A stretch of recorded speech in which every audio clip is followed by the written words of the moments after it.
My guest is a renowned leadership strategist, and he's the former head of BCG in North America. He's helped bring the 50th anniversary Super Bowl to San Francisco. He's led some of the biggest transformations in consulting. He's launched new offices, built public sector practices, and all sorts of inclusion movements, of which he's very proud. Father of four, grandfather of eight. Today he's on a mission to bring generosity back to leadership. And his new book, The Generous Leader, is certainly reshaping how I want to lead under pressure. Welcome to Leadership That Sells. This is a podcast that helps you to lead first and sell more, because most sales teams today are not really teams like we think they are. They're what we call teams in parallel, and most managers are still leading them like they're a football team, when in reality they've got a team of sprinters or golfers. And that mismatch is just the root of some of the biggest problems out there. Your coaching doesn't land, your pipeline reviews feel like interrogations. We built a leadership power-up for your managers. It's not another heavy training session to learn. It's a light, fast leadership reset that just gives them a simple model to follow and lead the team they actually have. Set the target with clarity, build the flag with shared identity, and hand over the map to coach for autonomy. If you're ready to fix the model you think you're working under, grab our free parallel team playbooks, short, sharp, and built for senior leaders like you. You can find it at the Practical Leadership Academy.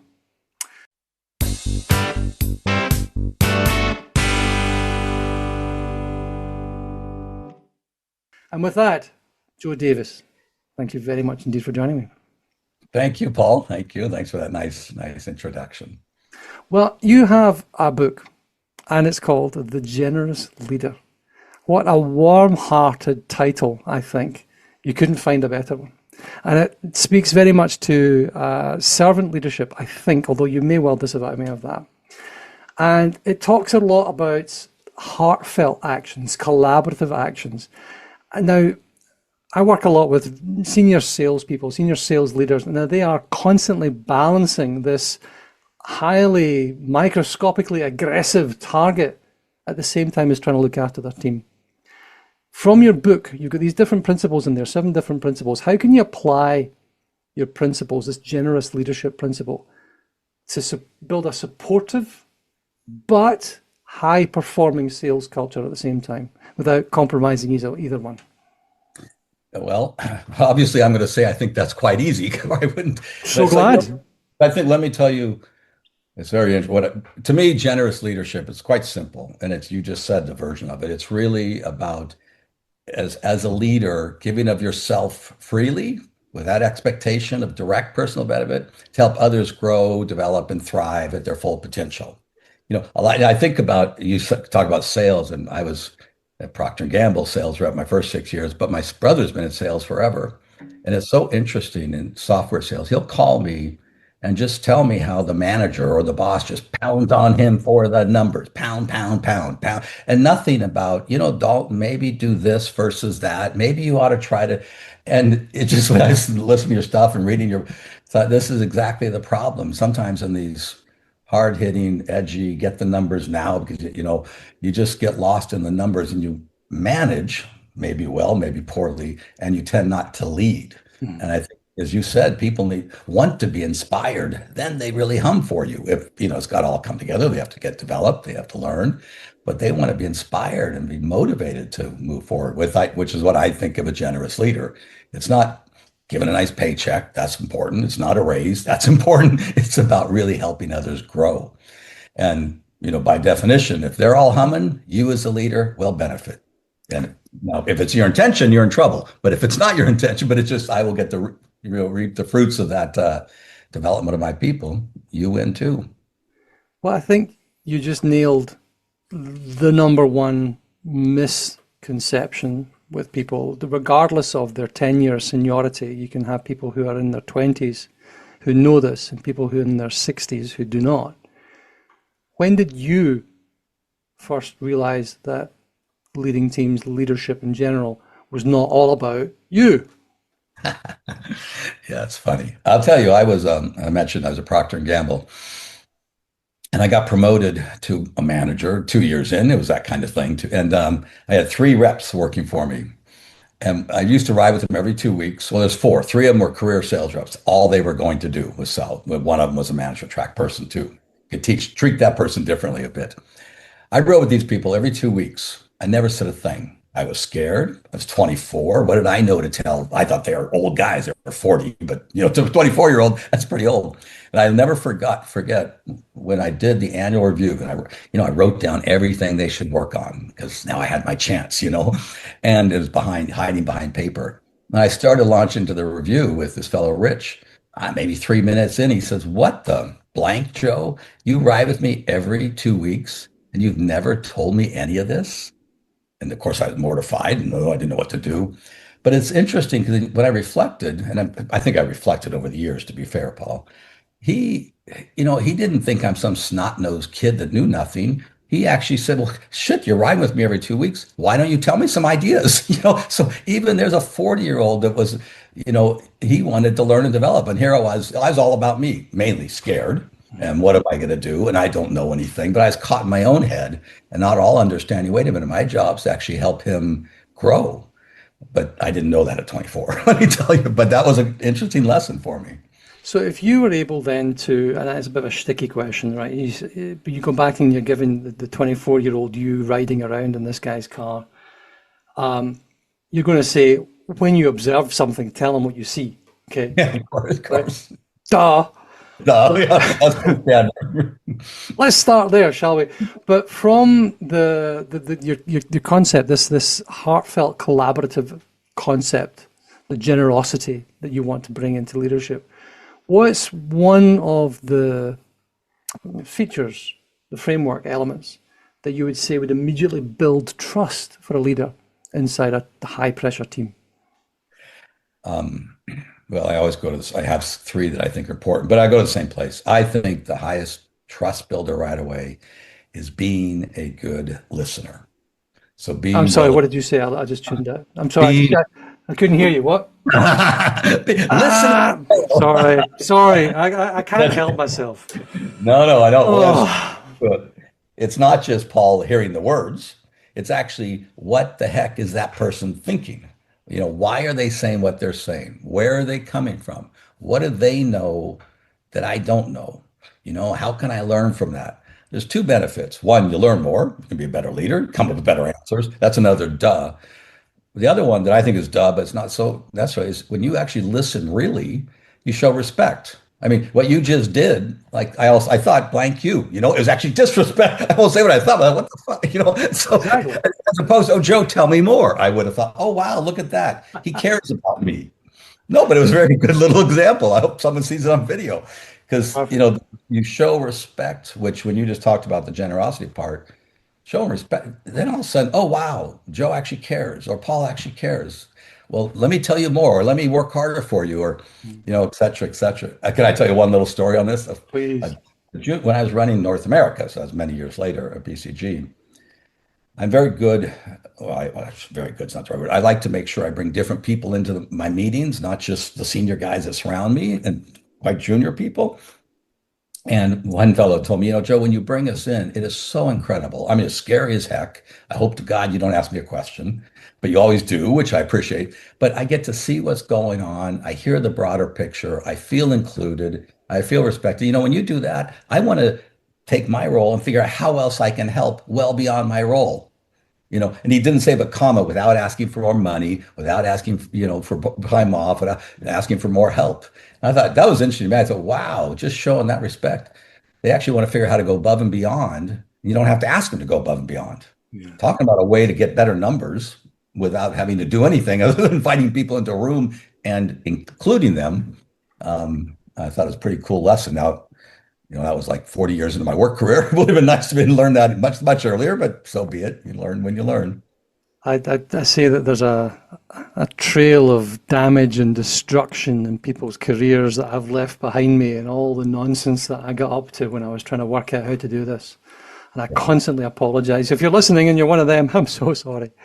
But it is just, it's an experiential performance profession.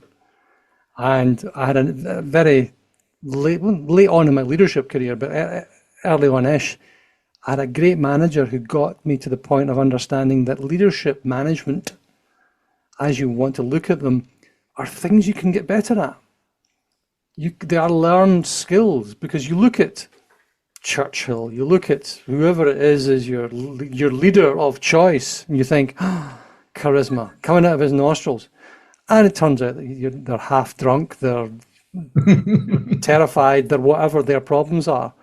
But in the moment, it's a learned skill that they put on. So they put on, if not necessarily a facade, but they perform, they do the things that leaders do. You talk about bringing, not necessarily bringing your whole self, but authenticity, vulnerability. Talk to me about Yeah. it. Well, that, when you said what are the things, I go to listening first because you do that. It's so great. But I think the other critical thing, and there's a lot of words we can use, but people now, especially nowadays, I think things have changed. Technology changed the world, anxiety is up, stress and people, it's just, we can go through the history, but the BlackBerry started it and the phones continued it and social Yeah. media.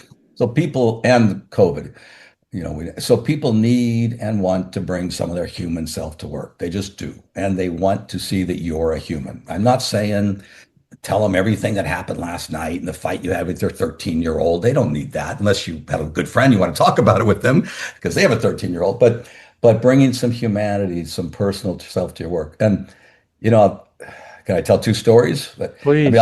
I'll tell a couple where I kind of got this. Is interesting. And it's a little. I do cry in front of people, so I'm not afraid of that. One time, a friend of mine said, "Well, Joe, like you're a white male, 60-year-old, you head of North America, you can cry. It doesn't cost you anything." So I know it's a little trickier depending who you are and where you are. I'm not. I'm self-aware. But my wedding, I got married when I was 22, and we get to the vows, and I cried through the entire vows. My wife's strong as heck, and boom, boom, boom. And I couldn't, the minister had to say three words, and I repeated them, then three words, and I repeated them. And of course, as a 22-year-old kid, I was embarrassed. Oh my God, I'm supposed to be stronger than that. What's the guy do? Well, the number of people who came up to me after that said, "Oh my, the emotion in the church, the love, I could just feel it, and it was my crying that." So, you're smiling. It's a nice thing, but it's also a powerful lesson. Exposing a bit of yourself. I was embarrassed. It was just the opposite. It inspired people to feel better. So, so you don't have to do that. Now I'll go to another story. Being vulnerable or honest or humble or human can be in the business world as simple as saying, "I don't know," when you don't. And I had a good colleague and I asked him, when did you kind of cross your line into something vulnerable for you? And he said, "Well, Joe, I'll never admit to my team, or I'm afraid to admit I don't know something." And he was a black guy, so it's a little bit wrapped up in all that too, in my country at least. Um, and he said, if I was in the room with the team and they were getting stuck, I could tell they were going to turn to me and ask what I thought, and I didn't know the answer, I'd leave the room. Mhm. How is that good? Now all of a sudden they're going to be stuck longer. He said, finally, one time I thought, well, this is ridiculous. I better suck it up. And he said, he waited. They asked him, well, what should we do? He said, everybody, I don't know anybody. I don't know either. And he said, it was stunning. It was like this burst of energy came. Oh, you don't know? Oh, the boss doesn't know? Wow, none of us know? Okay, let's all brainstorm together and start to solve it. So, this simple vulnerability unlocked them because they were stuck, and they couldn't figure out how to get out of it either. And you can take that to someone's just afraid to say something that's got them stuck because they don't want to admit it. And then they sit there in their office by themselves, wasting time. So, that's a vulnerability, in my opinion, but it's a very simple one. And it's very powerful. Sorry, it's long two stories, but it just illustrates, to me, I had a lesson early. It's okay to expose a bit of yourself. If it's honest, if it's heartfelt, it motivates people. And you can be as simple. It's just really the important part is when you show a little humanity, you unlock others to show some of theirs. And really, if they're in the business context, if they're stuck, they're afraid, whatever, they'll come and talk to you about it. And now you can help them move past it as opposed to lose time, lose productivity, etc. Uh, That was a long answer. I apologize. no, that is a very good one. I think the word you used there that really resonated with me is honesty, because I've seen people who know that they should be vulnerable and use the same damn story again and again. Well, once I stubbed my toe in the bath, and then it was and you hear the same thing again and again from them because that's the only part of them they would ever want to reveal. That's them being vulnerable because I was on a course what taught me about it, right? And I think as you mentioned, you talk about honesty, you talk about the productivity gain from That's the honesty, point. from humanity. And when we are now faced with a world where technology purports to be human, except it's not even close. And anybody who uses this stuff really and thinks about it, it's not. It's useful, but it's not. And the power, the productivity comes, I think, when you have humans together. And in COVID, for me, we did a lot of Zoom calls, video calls, and they're okay. They're all right. It's nice. It's okay. And you don't go back for quite a while. And then all of a sudden you do go back and you realize that having an in-person conversation isn't just a bit better than a Zoom call. That's It's incredible. exponentially different. It's 1,000 times better because you get to smell the other person. You get to see the twitch in the back of their neck that you don't. There's so much more. And that's the humanity. That's the relationship that it'll be a while before a computer gets anything close to that. Oh yeah, yeah, yeah. When Spark it gives other people. just mentioned the technology. I just think when people ask about AI, I mean, you just said it. I think the fact that a leader in particular, or what's going to separate a leader more and more, is if they can bring humanity and realness. Because Mm. I remember about 3 years ago, 4 years ago, the CEO, we had a global meeting. We didn't want to fly to get together. Maybe it was go. So there's three different: Asia, America, and Australia, and Europe. And he had a hologram or whatever. He was there, it was this image of him on the stage. It was incredible. And you thought, but it wasn't. It was fake. Now, so pretty soon that will be what's happening. And then people are going to say, well, wait a minute, where are the blanks, the human? Where's the person? So the leader, and I'm not criticizing him. He had to be in three places at one time. That's not the point. But the point is pretty soon your leader may zoom in by Zoom or by, like hologram, tell you what to do and leave. And you say, wait a minute, I want to have a conversation. I want just what you just said. Mm. I need to talk to you about where I'm stuck or what I got to do. So this human element is going to separate, I think, the most exceptional managers from the most exceptional leaders. We'll see, but I think so. I think when you look at anything, you've got the A, Bs, and the Cs. In a sales team, you've got the A players, the B players, the C players. The C players are on their way out or some on the way somewhere else. The B players you want to accelerate into being the A players. And the A players, you want to make the most of them. And you give them all access to this technology. And the A's become A pluses, the B's become A minuses, and the C's become D minuses because you end up magnifying failure. You Yeah, can be worse, but louder and and more of it. There's more worseness. It's just you're just worse, bigger. yeah. There's the big aspect of that, I think. Also important, your point, which is off the topic of generous leader, but usually you think the best resist new stuff because no, I already got it solved, except they're the ones that grab all the new stuff immediately, right? They Exactly. grab it immediately and then make themselves even better. I need to drive a lot of accountability. The people who work in the roles that I help with are all about accountability. What aspect, what's a way that you can show generosity while still driving accountability? Yeah, well, that's something, a good point you said. I'm never saying, and your question sort of, not implies it, but a leader still has to get outcomes. You don't get results, you get fired or demoted or don't get promoted. I mean, so there's Yep. nothing about not getting outcomes. That doesn't change one bit. I think the important other part so the other part here is this isn't about, we're talking a lot about humanity. It's not just about being nice. I mean, that's not help.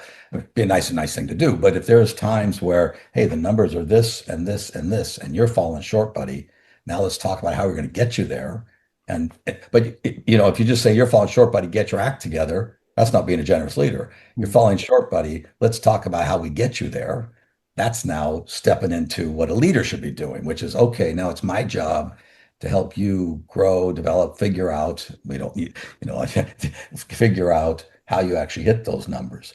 But for 1 second, I'm not saying. So that's, I think, the important part is of course, if they aren't delivering your bottom third, you don't have to fire them like Jack Welch did, No. but you got to move them on. You don't have to have but they do move on. I mean, BCG was an up or out place. If you weren't Mhm. fit there, you were gone through different thresholds. But I think the critical part is that as a generous leader, you're really thinking about, okay, they're accountable for this or that, but how do I help get them there? I know I'm not doing it for them, but how do I help getting there? What does Paul need to do to make sure he gets this? What does my brother Dalton need to do to, and that's my job to think about who you are, what you're great at, what you're not great at, and work with you to get there. So I think that's the generous part with the accountability. The business part doesn't go away. I'm not saying it goes away. I know that's a very good answer, but I think it's just, it's not, it's reasonably simple. You still have to get your numbers. That's part, but you as a leader got to make sure they all are humming to get their numbers.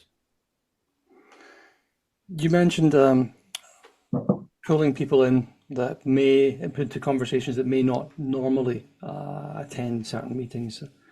And I think the whole concept of diversity and inclusion has been beaten around the bush a lot and misused. And we've been misusing it by thinking about demographics rather than the contents of people's Yeah, heads and hearts. right. Now, you talk about generous inclusion as one of the 7 elements in your book, and you talk about being inclusive to invite collaboration and to show respect. Now, you're not inviting collaboration because she's a girl or he's a boy from a different part of the world or whatever. You're inviting it because you think there's going to be value. You you want them to step up for the next time. What talk to me about how you've seen and used this concept, this generous inclusion. Yeah. Yeah. No, so you did just say it. I mean, when I think of inclusion, I mean, we could talk about DE&I type inclusion. That's important too, but this is actually including people on your team, ideal from different departments, if you want to say it that way, different levels Mhm. into your key meetings, into your decision making, into your thinking. For one very obvious reason for you, they know more than you do because they're coming from different parts of the place than you're spending time That's on. So it. a lot of people don't like that, but that's a fact.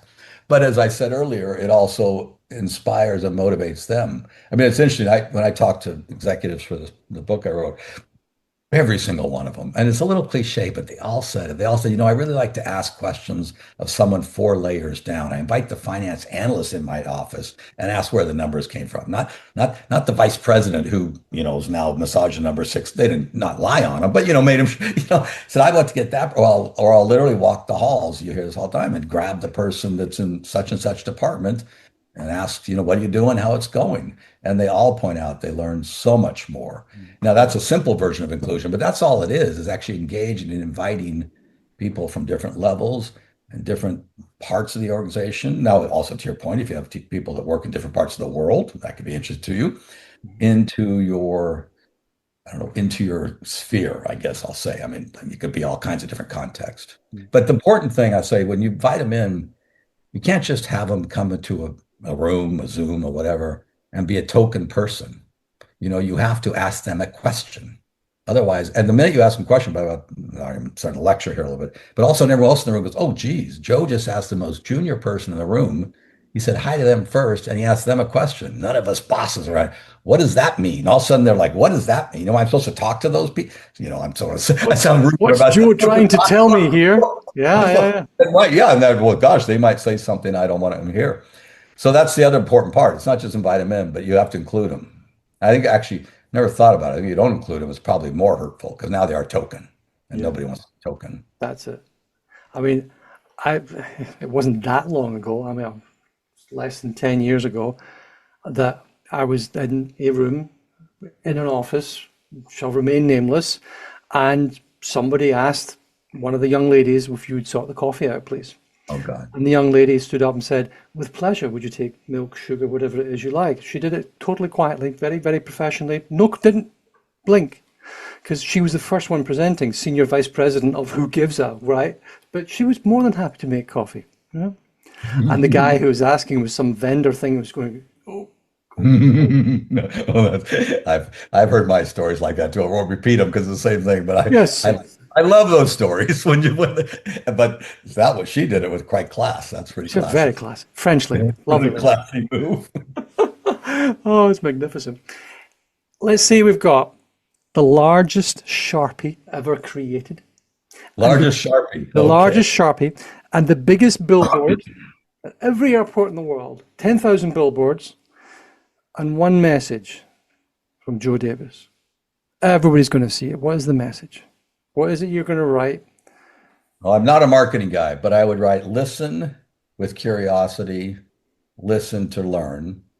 And if I have room, have grace to understand where they're coming from. Listen That's with my curiosity, listen to learn, and have have grace to grace. understand where they're coming from. And have grace. Grace to understand where they're coming from. This would be important in my country right now, Paul, but that's a different topic altogether. Grace, I think, is a beautiful I know concept. I use that on purpose because, too many people, I don't care what they think. I'm not asking you to care. I'm saying you have grace to listen, that's all. Now, maybe when you listen, you might care a little bit. We'll just hope, That's or it. at least you'll understand the different why someone's coming from a different place. So that's mine. And in the business world, of course, you learn something new. It's actually benefit to you. Lovely. Well, gracefully put, Joe Davis. Thank you very much indeed for joining me. Thank you, Paul. This is fun.